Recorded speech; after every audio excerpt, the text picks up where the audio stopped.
विधानसभा निवडणुकीतल्या धक्कादायक पराभवानंतर महाविकास आघाडीनं ईव्हीएम विरोधात जनआंदोलन करण्याचं ठरवल्यानंतर आता महाविकास आघाडीच्या नेत्यांनी निवडणूक आयोगाच्या प्रक्रियेवर संशय व्यक्त केलाय।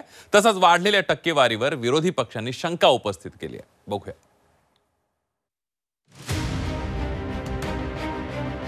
विधानसभा निवडणुकीच्या मतदानाची वेळ संपल्यानंतर झालेल्या मतदानाच्या टक्केवारीवर महाविकास आघाडीनं संशय व्यक्त केलाय।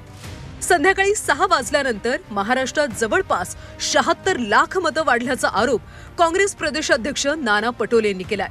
मतदानाच्या वेळेनंतर वाढलेली 7.83% मतांनी निवडणुकीचं पारडं फिरवल्याचा आरोप करण्यात आलाय।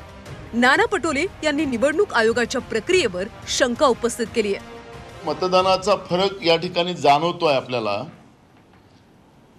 जवळपास हे एकूण मतदानाचं जे प्रमाण वाढलेलं आहे, जवळपास 76 लाख मताचं याच्यामध्ये वाढ झालेली आहे। मग ही वाढ झाली कशी? आता तुम्ही जे आम्हाला सांगता की रात्री 11:30 वाजेपर्यंत मतदान झालं, तर कमीत कमी त्या लाईनी 2-3 किलोमीटरच्या असतील। कमीत कमी त्या लाईनी 2-3 किलोमीटरच्या असतील। मग निवडणुका पारदर्शक झाल्या पाहिजेत, त्याला फोटोग्राफी, व्हिडिओज वगैरे हे सगळं निवडणूक आयोग करतंय।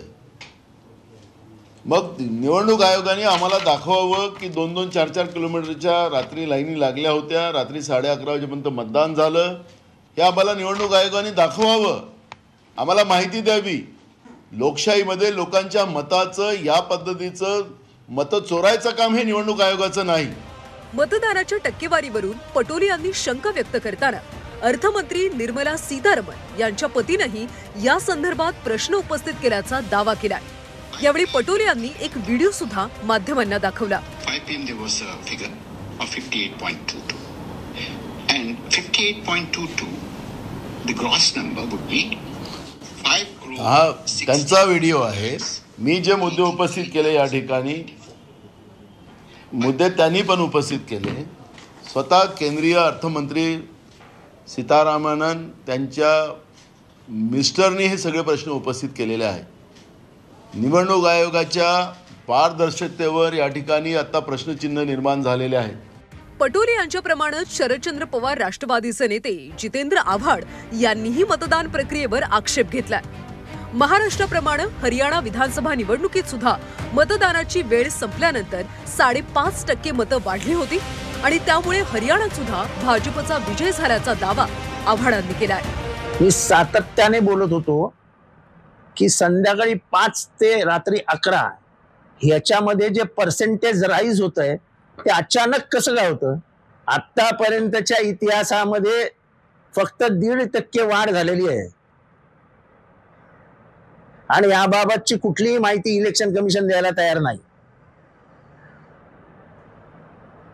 झारखंड जे आम्ही जिंकलो, आम्हाला जिंकताना काय होतं ते बघा। 1.79 आफ्टर 5 PM to 11 PM। आपलं कुठे 7.83 आणि झारखंड 1.79। लोकशाही टिकवण्यासाठी निवडणूक आयोगानं या प्रकरणाची गंभीर दखल घेऊन शहानिशा करावी अशी मागणी रोहित पवार यांनी केली आहे। आता आमचं फक्त मत एवढंच आहे, लोकशाही जिवंत ठेवायची असेल ती काय गडबड आहे याच्यावर शहानिशा कुठं ना कुठेतरी होण्याची जरूरत आहे आणि त्यासाठी इलेक्शन कमिशनने पुढाकार घ्यावा। निवडणूक आयोगानं जनतेचं मत चोरण्याचं काम केल्याचा आरोप महाविकास आघाडीच्या नेत्यांनी केलाय। विरोधकांनी आरोप केलेत खरे, पण या आरोपांना मजबूत आधार असणारे पुरावे गोळा करण्याचं आव्हान महाविकास आघाडीसमोर असणार आहे। मनश्री पाठकसह ओम देशमुख, झी 24 तास, मुंबई।